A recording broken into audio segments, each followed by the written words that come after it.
YouTube, what's going on, guys? Thank you guys for checking out another one of my videos, and today we are going to be talking about how to build clientele. It's really not that difficult. It's really not that difficult. It's one of those things that I feel like shouldn't really be a question, but it is, you know what I mean? And guys, I've worked with a lot of barbers. I have a lot of barbers on my team at Headlines and with Tomb 45 and stuff. Have a lot of experience with watching people build their clientele.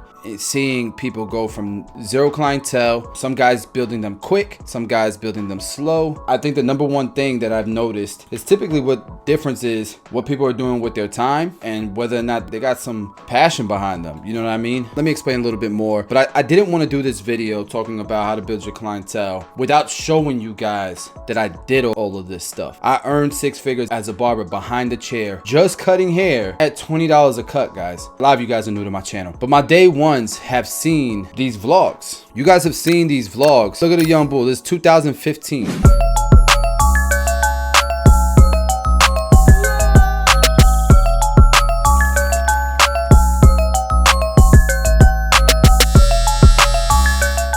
First appointment's at 9 o'clock this morning. Normally my day off. My kids, my wife, they sleep in late. If they're gonna wake up at 12 o'clock, I'm gonna wake up in the morning, I'm gonna make some money. By the time I come home, I didn't miss out on anything, but I didn't miss out on money either. So I opened up my book. I got 3 haircuts, so I'll make, like $75 real quick before my family even gets the day started. Ignore all the nose issues, but listen, guys, did you hear that? That was in 2015. I already had 3 barbershops at that time, and on Sundays, I had my appointment book open because I knew every Sunday my kids, my family were gonna sleep in, and when they woke up, then we would start our day and it'd be like our family time. I had a different mindset, even with all the success at that time, because I think at that time, how old? Like 25 years old, on 3 barbershops, making 6 figures behind the chair. All I was thinking about was how to make the most of my time, not let time go to waste, because you can't get time back. If I could be at the shop making money and my family, my priorities are not missing out on anything, I was gonna do that. I'm the owner of the shop, putting in this work. I used to work from 9 to 9 sometimes, man. Not at this time, but when I was building my clientele, I used to work from 9 to 9. I told myself I would never say no to an appointment. Now, it gotta be worth my time. So if you wanted to cut on Sunday, I couldn't cut your hair from 12 to 7, but you know what? At 8 o'clock Sunday night, I'll cut your hair. It's gonna be double the price though. So I never say no. They gotta tell me no. You get what I'm saying? That was my mentality, because I knew if I didn't capitalize on that window, I probably wouldn't be where I might be in a few years, because you don't capitalize on a window once, not a big deal. But if you don't do it 1,000 times in the next few years, you're getting left behind. You're potentially not reaching your full potential. And that's something that used to keep me up at night. That's something that used to give me anxiety. And I always felt like I was coming up short, like I wasn't doing enough. Obviously, things have changed since then, but I feel like a lot of people try to be like certain people that they look up to, not realizing there was a process in between that. And then you got guys like me that are seeing people who want to come out with a lot of the same things that I'm doing, but they're trying to skip steps. I do not regret anything that I've done. I'm so grateful that I had that mindset where I wanted to take advantage of every single minute of my day, making a lot of money at that time for my age. One of the biggest reasons why barbers lose clients is inconsistency, and they're not reliable. One thing that clients notice when they would come to the shop, Basio was always there. Damn, you in here already? They'd show up 20 minutes before the shop is open, not thinking the shop was gonna be open, but they'd walk in and see me there waiting for my next client, or see me there cutting hair. What they were starting to understand is this dude is consistent, he's reliable, and the moment that when my barber is sick, I know I can count on Basio. I ain't mind that. I just wanted to make sure that I was booked out weeks in advance, because I knew the faster I could get booked out, the faster I could raise my prices. This was my purpose right here. Look at this. Look at my little baby. My goodness. Oh, hell no. That wasn't supposed to be part of this video, but I couldn't help it. This is when the hoverboards had just come out. They were a big deal. That's one thing I always tried to stay on top of trends and see how they could help me in my space. Look at the social trends that are going on and see how they can help you in your space. Wireless charging, right? Remember we came out with the wireless charging and stuff. You could, during your free time, sit your ass down. You gotta be creative, man. You gotta stand apart. Right off there, Mabry. My boy's on the hoverboard. Look at the boss. You got the boss working. You got the boss working. People say all the time the industry is saturated. I don't think it is, because there's not enough people that are willing to do that right there. There is no competition. The competition is yourself. What are you doing with your time? When you look at the end of the day and you look at how did I take advantage of my time, do you feel like you did enough today? Because if you didn't, and you do that every day, you're not doing enough. And look, I'm not telling you to be like this forever, but there's got to be a season in your life where you think like this. There's got to be a season in your life where your mindset is, did I do enough? Is Basio in 2021 going to be happy with what Basio did in 2015? How many of you guys are willing to go outside when it's slow and hold a sign? And no, the barbershop should not pay you to do that. You're the one that's going to benefit from it. I'm not the one that's going to benefit from it as a barbershop owner. I get booth rent from you. But what if they not coming to me? Boom, boom, boom. It doesn't matter. If the shop is busy, you going to be busy. You hear me? If the shop is busy, everybody's going to be happy. You're going to be working in an amazing environment. And most of the time, what I've noticed in a lot of shops, let's say there's a shop with 5 guys or 6 guys. 4 of those guys are busy. There's only 2 guys in there that are kind of slow. They might be new. Those 2 guys are not outside. Why? You guys should be sharing. Yo, I'll go out this hour, you get the next. You already cut somebody, call your boy up while he was holding the sign. Call him up and be like, hey, there's a walk-in coming in. Run over here, you take this walk-in, I'll take over the sign, because I already took a walk-in. Look out for one another. Oh, look, Danny working on the shops. Dedication. That's another thing, man. I don't care if it's your shop or not. Act like it's your shop. Treat it like it's your shop. At the end of the day, it's your clients that come into the shop. Take care of the place. Why does your shop need a cleaning lady? It's your home. Take care of it, because that's the place that your customers go to. That's where you earn your money. Some of you guys want to open your own shop one day. This is the time to gain the experience, or you might learn through somebody else's platform that ain't for you. You don't want to open your own shop. You have to track your now so that you can fix your future.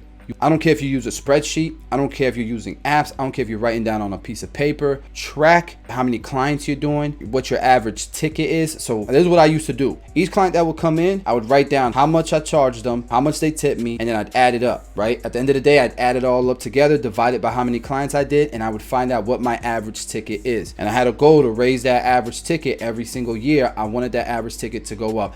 Oh, ask your clients how they found out about you. I hear all the time, bro, that holding the sign's not working. Are you guys even asking people how they found you? Not just you, the whole shop is benefiting from it. Oh, it's your first time at the shop? Thank you so much for coming in, trying this out. We're gonna take care of you, man. Just out of curiosity, how did you hear about us? Ask the question and write it down. If your teammates are seeing results before you even bring up working on it, there's gonna be a little bit less pushback, I feel like. Yo, he found me on Instagram. At some point, the people around you are gonna start using the Instagram too. And that's only gonna benefit the shop, the team. I guess what I'm trying to say is, man, you gotta do the things that other people aren't willing to do. Even at my shops, sometimes a customer will walk in and nobody greets them. You wanna stand apart? Greet your clients, greet other people's clients, greet anyone who walks through the door. The experience starts when they open the door, not when they sit in your chair, guys. It is your job as a team to make sure their experience is A1. That's how you play team ball. All the guys at the shop were great, amazing customer service.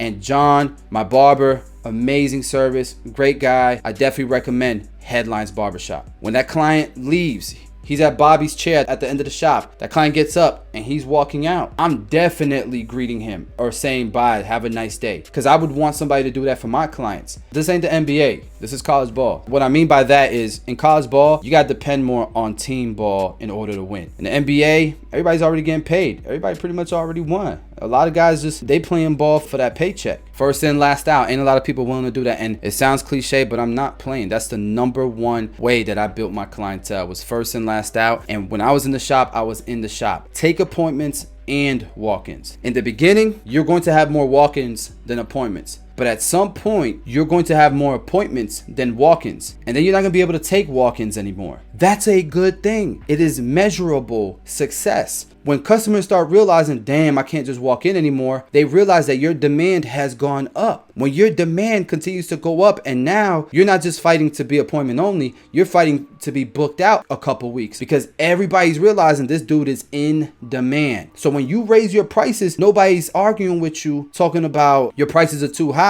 And if they do, you don't care because you booked.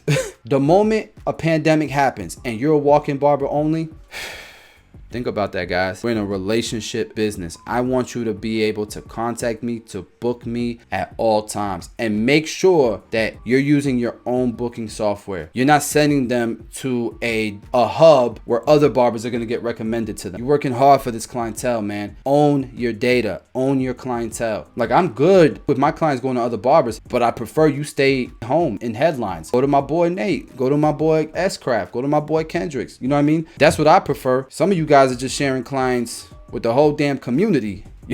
Social media. For some people, you might not have the best haircuts. That's okay. You can still get booked. Some of my busiest barbers, I wouldn't let them cut my hair like that, right? But they're busy as hell. They're booked. They're probably not going to do so well on Instagram because there's a lot of very talented guys putting in work on Instagram. But here's what you got to understand. You are not competing with the S-Craft blends on Instagram. You are competing with the barbers in your area. And there's so many times I will hashtag Boston barbers. There's like a few hundred posts on there. But then you look up Tampa barber and there's like 100,000 posts. It's a little bit more competitive. But some of you guys are not taking advantage of social media. And I can tell you, one of the barbers that works at Headlines, he moved here. Within 6 months, he was booked. And it was primarily because of Instagram. He took 100 photos of all his cuts, picked the best one, posted it on Instagram, hashtagged the hell out of it, Tampa barbers, local schools in the area, hashtagged the local schools, geotagged local gyms and businesses. And before you know it, he's booked in 6 months. He raised his prices in 6 months. Might not work for everyone, but here's the last tip. Do it all. No stone unturned, no time wasted. You got a year to get booked. If you are not booked in a year, you're doing something wrong.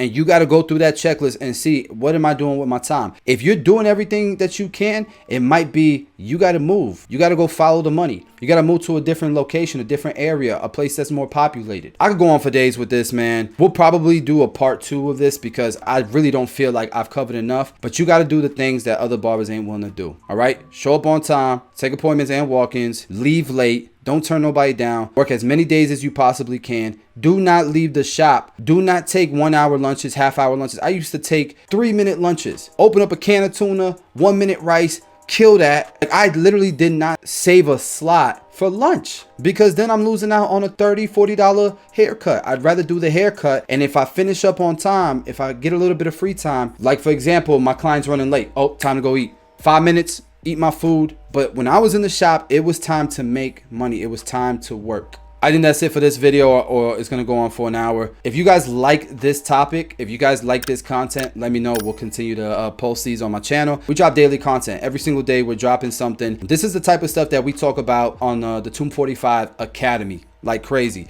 but we really go in deeper. We really point out study cases with some of our barbers and we interview them and really break down these things, man, so that you understand how to build clientele, how to raise your prices, how to buy a house, how to build your credit. Like, we really are trying to help you be successful as a barber professional, not just how to cut hair, even though we have a lot of that. We have hundreds of videos on cutting hair that are like an hour long, 45 minutes long, screenwriting, all that good stuff. Invest in yourself, guys, is the last thing I would tell you. Invest in yourself. Become part of the academy. If you don't want to become part of a different academy, go to hair shows. It doesn't even have to just be barbering stuff. Like, go buy a course on marketing. There might be tattoo books on how to build clientele. I don't know. You can learn from different industries and bring it into your space and capitalize from it. So guys, I love y'all. Thank y'all for checking out this video. I will see y'all tomorrow with another one.